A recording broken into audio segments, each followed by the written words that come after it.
In the first workshop, we talked a lot about your financial image. We really honed in how necessary it is that you pull together the right financials before you present to investors, funders, bankers, who you are. So how will this work?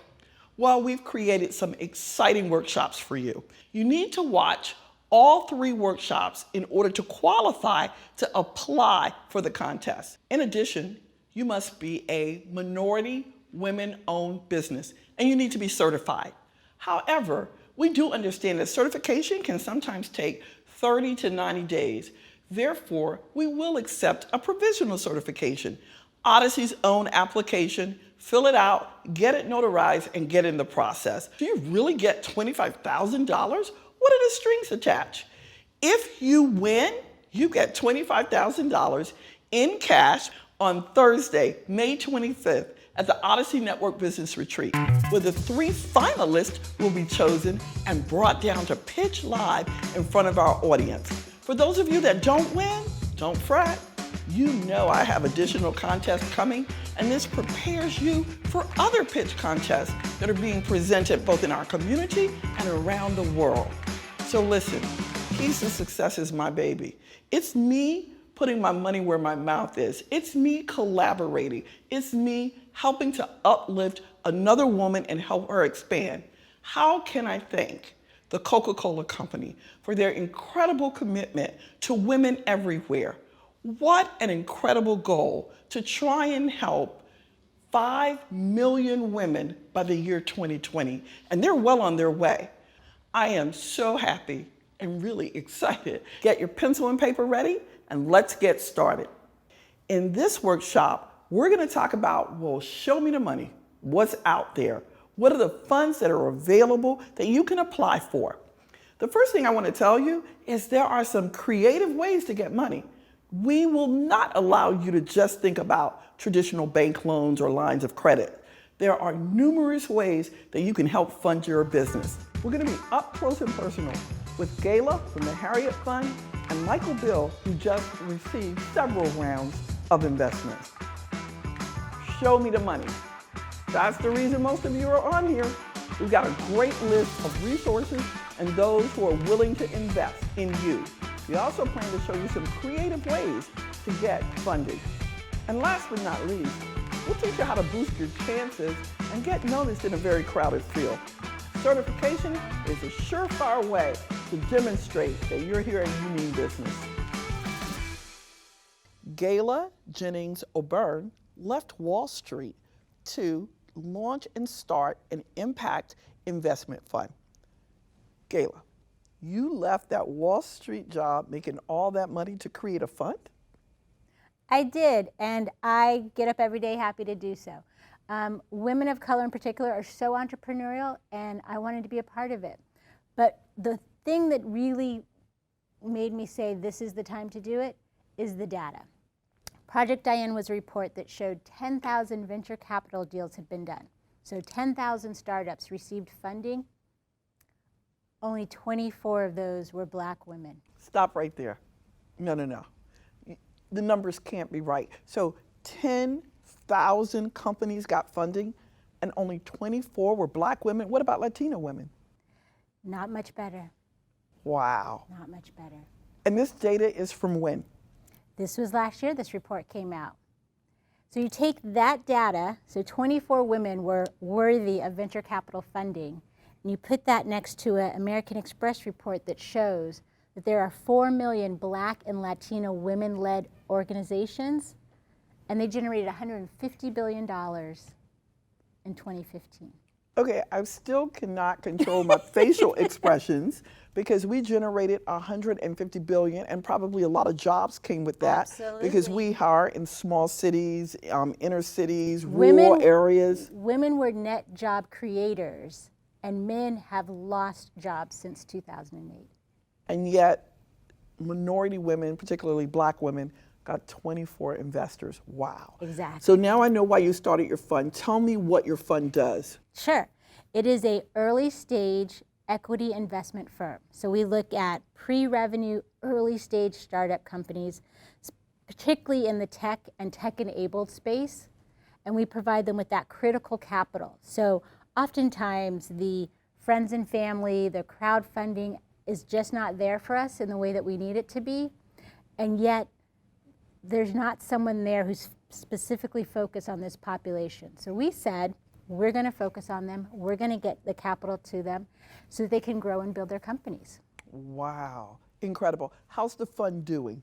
We're in fundraising mode, but we've actually made some investments. So I get to spend my day every day with entrepreneurs, with founders. I get to hear big ideas, small ideas, and we're in the works.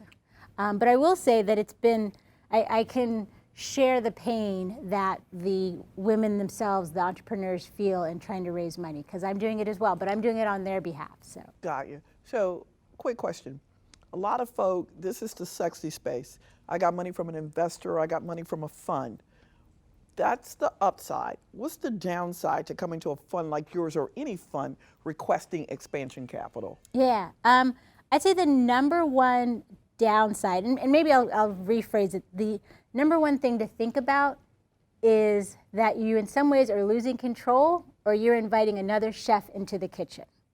So as good as your peach cobbler may be, the moment you take that money from that investor, he might have some ideas of what else to be adding to the cobbler. Right. And so as entrepreneurs, as founders, we've got to be comfortable with opening the kimono, so to speak, right?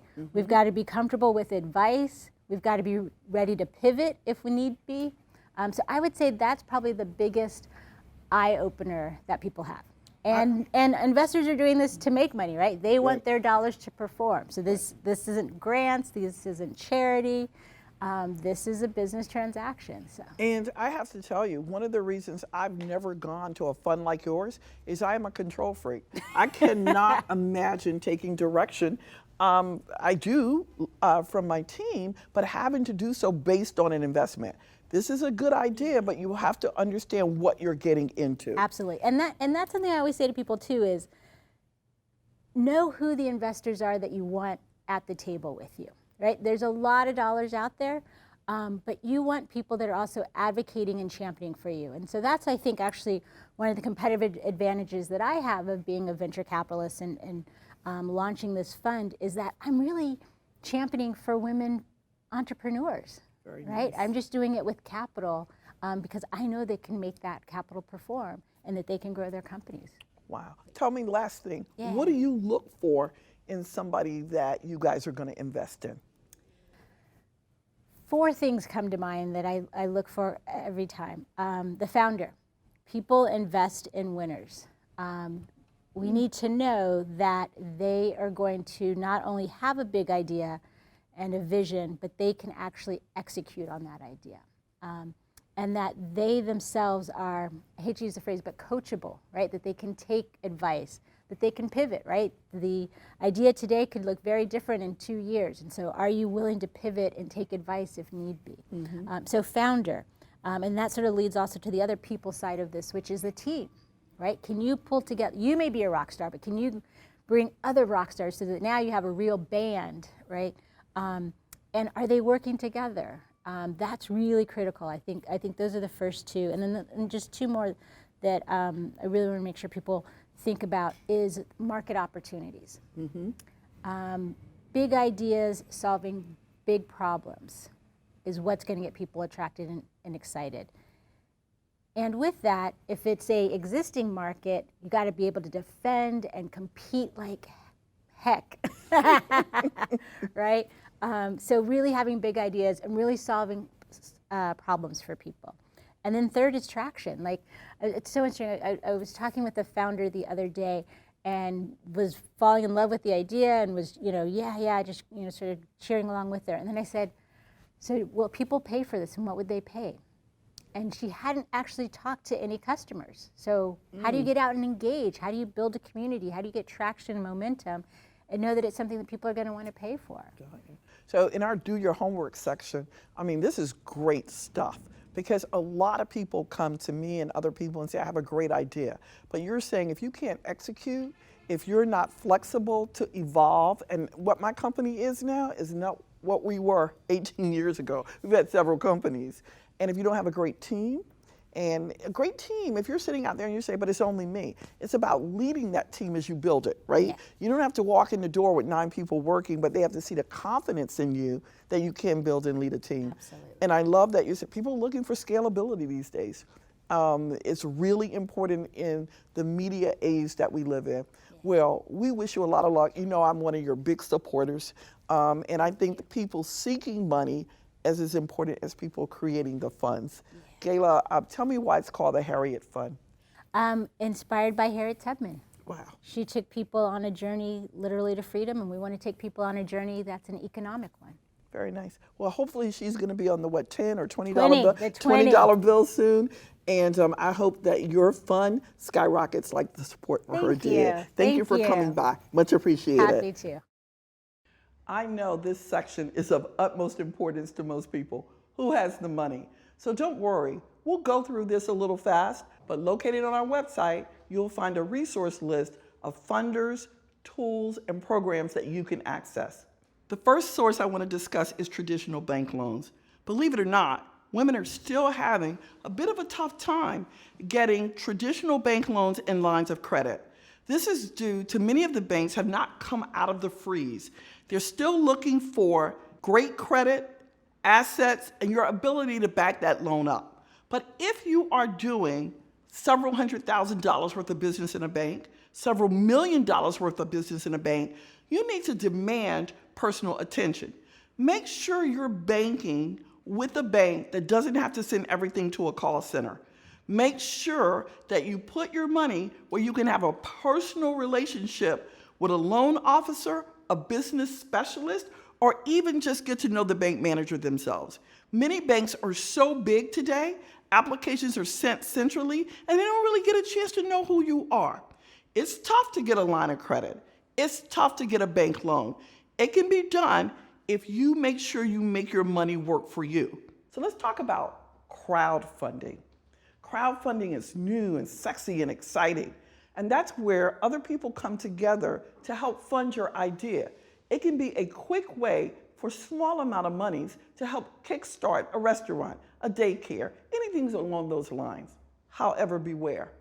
Some crowdfunding partners have been accused of not distributing the funds after they were collected.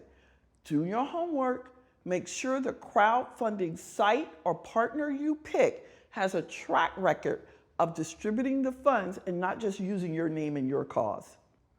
Factoring is least known, and I can't understand why amongst a lot of small business owners. I factored in the days that I owned my magazine, and the reason is if you have a steady crop of clients, well-identified clients like Fortune 500, and you have consistent accounts receivable, you can borrow against that AR. Some factors will allow you to borrow up to 90%. NMSDC recommended my factor 12 years ago. Though I don't need it anymore, it was a great relationship that got me over the hump. One factor that I actually recommend is Action Capital down in Atlanta. Chris and those guys do a great job of factoring government contracts, media contracts, and a litany of AR. You'd be surprised on what you qualify for. Just with anything else, be very careful. Factoring and those that factor can sometimes represent wolves in sheep's clothing. Some factors can be unscrupulous, and once you assign your accounts receivable, you're at the mercy of them. Make sure that if you pick a factor, go through somebody like NMSDC where they've been vetted and they know that they do good work. And never turn your relationship of managing your account over to a factor. They've got one goal, and that's getting their AR in the end. Check out factoring. So now I haven't met an entrepreneur that hasn't maxed out her credit cards funding her business. Some would say, well, that's a great way to get started. But when you start to carry $50,000, $100,000, or God forbid, you put it on American Express and it's due in 30 days, you have to be very careful that you don't wreck your personal credit using your credit cards to finance your company. It is a good means to jumpstart any idea or any product expansion, but understand 29% interest, being late paying those cards can do more damage in the end than help in the future. If you've got great credit, or if you already have a lot of credit cards, come up with a plan. Keep the credit card balance below 1/3 of your limit. Then it will not affect your FICO score. If you do decide to max it out, pay it off in that month. Otherwise, the more usage on your credit card, the lower your score, and that won't help you as an entrepreneur. So my advice, use those credit cards. Keep that at balance under 1/3, pay it off at the end of the month, and remember what people like Valerie Bill have talked about, cash flow. Make sure you have an even cash flow and payout on your credit cards. Okay, family and friends, stop laughing. I know what you're thinking. Are you talking to Black women? Are you talking to minority-owned business companies? You're the one that the family's borrowing the money from, right? So who are you going to go to? Well, you'll see in a segment that we're going to air in a minute that you would be surprised at the number of family and friends that will give you small amounts. Let's say you're trying to raise $100,000. Do you know 100 people that would loan you $1,000? You probably do. Do you know 50 people that would loan you $1,000? The point is, be creative. Have well-prepared financials, tell your story, get people to advocate on your behalf, and gather your group and your army and roll. It doesn't have to be a rich Uncle Steve. It doesn't have to be a family member that can give you $250,000. It can simply be in the company of your friends and relatives in the neighborhood for which you belong. Think small amounts, a lot of people, well-documented plan, and by the way, you're going to need to pay them back. Make sure you don't borrow if you ask them for it as a debt instrument, something that you can't pay back. Be realistic about how much time you're going to need. Hey, I'm just starting my company, or my company's been in business 3 years. Going to take me 2 years to pay you back. Is that okay? People always want to be paid back with a little interest. That sweetens the pot. My favorite way to raise money is to gather a large group, ask for small amounts to help get you over the hump. Another funding source is grants. A lot of small business owners and entrepreneurs stay away from grants because they think they have to be a not-for-profit company. Nothing could be further from the truth. Think about the industry that you're in and what you're doing. So for example, if you have a company that focuses on the environment, there are lots of companies out there, Fortune 500 companies, that also have environmental products. See if they're giving grants to women-owned businesses, minority-owned businesses, or just small businesses in general to help out on issues that they really care about. You'll find a lot of these grants under social responsibility for that corporation. And by the way, much of what Valerie Bill talked about and how you pull together those financials is the exact material that you're going to need to apply for a grant. The SBA has grants. There are family foundations that have grants, especially if you have a restaurant in a city that doesn't serve organic and healthcare food and you do. Think about, could I be a caterer? Could I get a grant for that? Could I help a senior citizen home with organic food? Think creatively. Don't just think traditional money. Think about grants from corporations, foundations, the SBA, and go for it. Corporate partnerships. You know, that is my favorite thing to talk about. I'm not just talking about corporate sponsors, because the truth of the matter is corporate sponsors want you to be a stable, profitable company before they partner with you, especially Fortune 50 companies. Sponsorship is the ideal way to help expand your company, new product, new idea, new geography. But in addition to Fortune 500 corporate sponsorships, there's also municipalities. They grant small business owners and entrepreneurs money to help fund ideas and projects they might have in a particular city, county, or state. Don't overlook partnering in order to expand your business, and that's probably some of the easiest capital to gain access to. You're going to need a track record. You will need to be certified for that. You're going to make sure that those financials are tight. But once you do, start digging. So do your homework. Buy the list of Fortune 500 companies, and while you're at it, buy the list of Russell 3000 companies. I bet you find at least 30 companies on those lists that you could put a proposal in front of for corporate partnership based on your business, products, and services and what you're offering. So earlier we spoke with Gayla from the Harriet Fund, an impact investment fund. She's out to help women, especially in the tech area, gain access to capital. I'm now going to introduce you to one of my favorites. I watched him grow up. What a bright young man. He's got real life experience with going out, speaking to investors, and getting those rounds of funding. You might ask, Linda, this is a program for women. Why are you highlighting a guy? Because I want you to understand it's not just women that have a tough time getting capital. It doesn't matter sometimes what your education is, who you are, where you're coming from. Sitting in front of an angel investor can be scary, and it's a tough business. Here to talk to me about his experience is Michael Bill, CEO and founder of Data Capital Management. Well, I am here and I am so excited. I'm excited because I watched one of my favorite teenagers go to Harvard, get his MBA, work all over the world, and then start his own company. One of the reasons I asked Michael Bill, CEO and founder of Data Capital Management, to come and speak with me is because we've talked a lot about how hard it is for Black women to get capital. Michael has gotten several rounds of capital. He's worked with investors before, but I want to know the other side. Is it tough for brothers to get capital?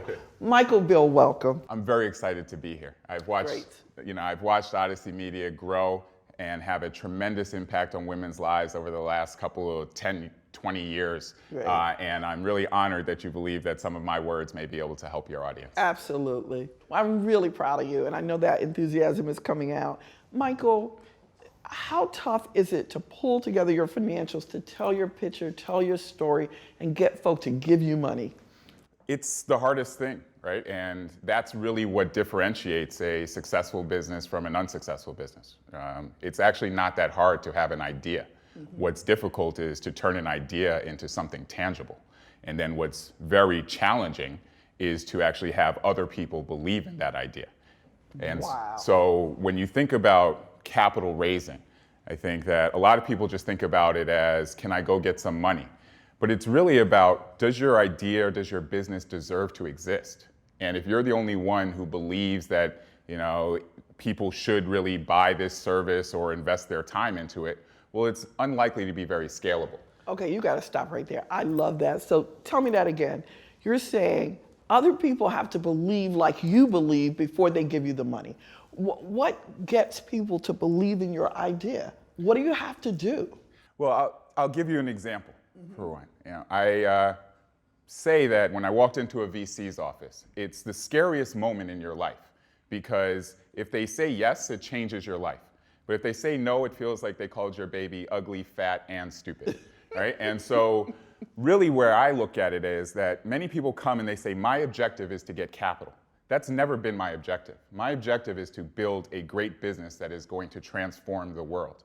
And therefore, while I have a specific viewpoint, which is that we create machine learning algorithms to automate the way that capital investing has been done. We're a machine learning hedge fund. That I am inflexible about. However, if I have the opportunity to sit down with some of the smartest people in the world, yes, many of them are going to say no to me. However, out of every single one of those no's, I get to understand, well, what is it that people value? What is it that they do not value? And via that crowd, if you go to 100 people, if 20% of the thing or those people value one core thing that you do, but they're all very different about the other things you do. Well, you know that one core thing is valuable and you need to really dive in and make that better. Then for those other things, you have to decide how much of it is, they're not seeing the world the way that I want, and I want to be a visionary founder and push in that direction regardless of everybody saying no. For example, had people, originally, or Mark Zuckerberg only listened to what people originally wanted, we would have just had another MySpace. So in some components, you have to take in that feedback and you have to say, no, you're wrong. That's the reason that I am here and I'm going to barrel past that. But in other contexts, you have to be able to look at it and say, these people whom I'm going to for money, if you believe in some level of a capitalistic society, they've probably done something to earn that you value their feedback. And if you're only in that context of these people are standing in the way by saying no towards what is my dream of turning my baby into a teenager and then into a full-fledged adult, well then yes, it's going to be very difficult. But if you actually go there and you seek no's, then you're actually focused in on the process to turn what is that no into what's the learning as to how I can make my business better. Okay, so I think what I'm taking away from this is you're saying out of the no's, you got teachable moments. Absolutely. Wow, and that's something that people don't always focus on, is that no can be a teachable moment. There's something else you said there too, and you said, I'm going to people who are smart and who understand it. So I'm not taking this personal. I am taking this as a business decision. I will take away what I need, but some of it I may leave there. Let me ask you, Michael, candidly, do you think race has ever played a role in some of the no's? I mean, you're the brightest and the best that we have to offer. Harvard grad, your parents were in the business, you grew up understanding Wall Street. Do you think people saw this great looking, 6 foot tall guy, but he's black? Do you think that played in? Absolutely, and one should expect it, right? As an investor, all this is, you can't take it personal, right? People are just looking to give money such that you can turn their money into more money. Now, when it comes to that, everything's about a discount rate of some projection of how valuable is your company going to be. And a function of that is, how often have they seen people similar to you or companies similar to yours turn into full successes? And thereby they map that success to you in order for their decision-making process. Now, if I'm not close to all these people and they haven't seen lots of African Americans create a hedge fund, well, there's going to be a higher bar associated with convincing them of that. That's on one side of it. Then on the other side of it is that a lot of the way that capital and companies get funded is via what's called friends and family. And that's actually where most of the minority entrepreneurs fail, is that before you can walk into a venture capital office, you actually have to have something that is real. And in order to do that, you have to have people who are going to fund you based upon, I'm going to take a shot on this guy. I believe in this person's vision. Now, if your uncle and aunt aren't in those circles, which I was fortunate to have some level of access towards, however, it's a very different world than even that which I thought I had access to. But I realized that actually when I was at Morgan's or TPG Capital right before business school, and that was the reason I went back to business school, was that I needed the opportunity to grow and capture and acquire these networks such that people felt like they were taking a shot on a friend. Okay, so this is really important. So what you're saying to me now is that, wow, I needed education and skill set, and I invested in myself by going back to business school, because it does sound like your company is, I would say it's a tech company, it's a tier 1 company, and for me to be credible, my skill set and my street cred got to be there too. Absolutely. I think that's huge. I think that's huge. And I would add one other thing, because the skills for me were Harvard undergraduate, Morgan Stanley, TPG, all the things that said I could do it. I even had to go a little further after business school to co-found a business for JP Morgan to say that I could actually lead a large organization. But what is most important is that kind of distinguishing factor of, yes, I think it's interesting, but I'm not sure. There's probably lots of other things. In that context, you need some level of an Adam Smith, people caring about aligning their interests and incentives with you. You need somebody to care personally about you being successful. Because from a dollar's perspective, there's always a return on dollars somebody could get. So what's that next thing? And for me, that's what business school was really focused in on. I joined the Family Business Club. I spent a lot of time with those guys. I made them realize how smart I was, how personable I was. And actually, the first couple of $1 million that we got, when it was just a crazy idea that few people thought we could turn into reality, came from one of those family offices that I met at business school. Wow, that's amazing. Let me just ask you something else. You talked about uncles and aunts. That is probably one of the biggest issues that minority women have, in that we don't have a lot of people, even in our community, that understand the need to invest in startups, understand the need to support our own. Yes. If you don't have Michael Bill's connections, what is some advice that you could give our women who are looking to raise some money before they get to that VC? The key phrase that I grew up with and I apply towards business is that it takes a village to raise a child. And I'm fortunate that my village are the heads of hedge funds and captains of industry, but all you need are people that really care, right? And so whether it's you want to raise X amount and you want to do it via 5 people, rather than do it via 5 people, do it via 20, right? Have every person give you just a little bit. It should be something that's important to them, and the only reason you're doing that is going back to Adam Smith. Now you have 20 people who maybe they're not the captains of industry, but via their connections, you're going to be able to get to 1. And by having somebody who is going to take a vested interest in the things that you really care about, not just because they want to see you be happy or be a nice person, but they see some level of aligned interest. That is, to me, is the only way to make it pass. Got you. I want to conclude by saying one of the ways that I raised capital the first time was I did ask 100 women for $1,000. And I was able to do that in a weekend. I personally guaranteed it. And I was amazed at the number of women who said yes to that 1,000. So no, I didn't have the aunts and the uncles and the whole bit, but I did have 100 women that would invest $1,000. So that point you make about keep going, make the circle bigger is so important. Last question. What's the one thing that gave you this confidence to say, I'm gonna have a tech, hedge fund, data management company, and I'm gonna change the world? What's the one thing that gave you that confidence? You know, I didn't have the confidence at the beginning. When I looked at it was that I have a vision for the data economy, which is that all these conversations that we have and only humans have access to that information, computers are going to have access to it. And I cannot envision that the world will function in 10 years without my data economy. I started off trying to do it within a company, but it wasn't coming to fruition the way that I felt it needed to be. And therefore, I was really forced to step out and do it myself. And the other component of that is that I'm no stranger to tragedy. Right? I've failed over and over in my life, and it's only because of those failures that I am successful. Right? I'm not scared of failure. What I know is that because we push the bounds so hard, because we are so passionate about our vision, because we cannot believe that the world will exist without either our product or something like it, that gives us the motivation to know that as long as we do the best that we can and we partner with the smartest people that we know, we're going to be just fine. Right? And maybe it turns into a multi-billion-dollar business, maybe it doesn't.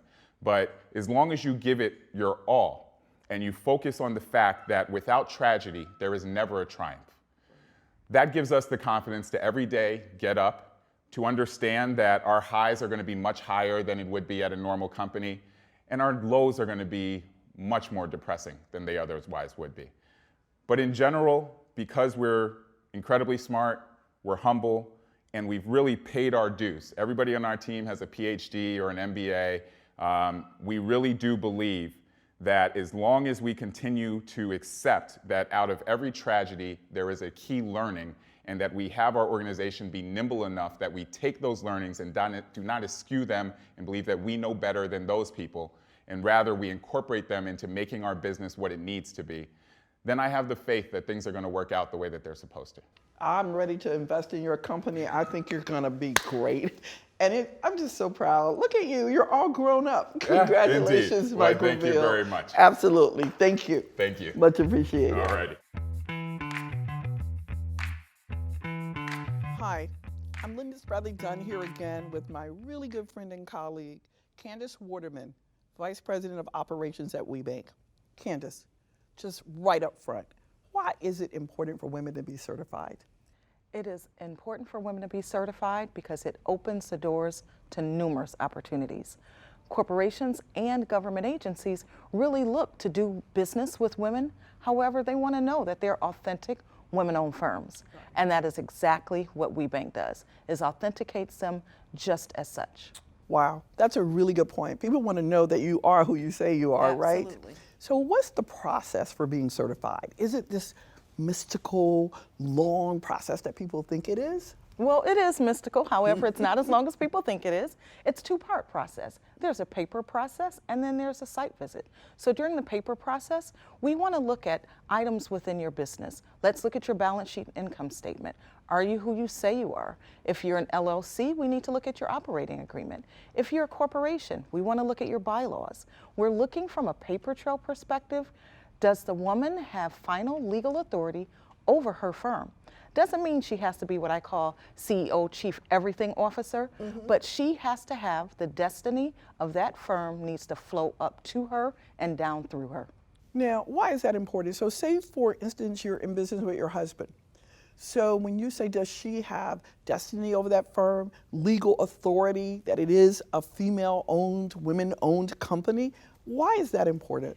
It's important because by virtue of the standard, the woman has to be at least 51% owned, operated, and controlled. So she can absolutely be in business with her husband, her sons. However, with the 51%, she has to have final legal authority from that perspective. Got you. So she just can't be the owner in name only.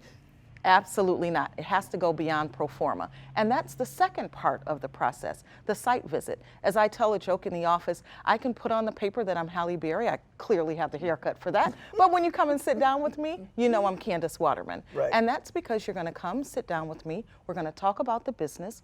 Does she have business acumen, industry expertise, necessary to guide the future and destiny of that company? Great. So now, why is that important to a bank, an investor, someone that's looking to loan you money? It is important because they want to know that you are who you say you are. Well, so if they are in business to invest in women-owned firms, they want to authenticate that. We know it takes a moment to kill a reputation. So can you imagine if corporations and government agencies were doing business with firms that say they were women-owned, but they weren't? That would be on the front page of every newspaper. Absolutely. And we help them mitigate risk, fraud, and abuse.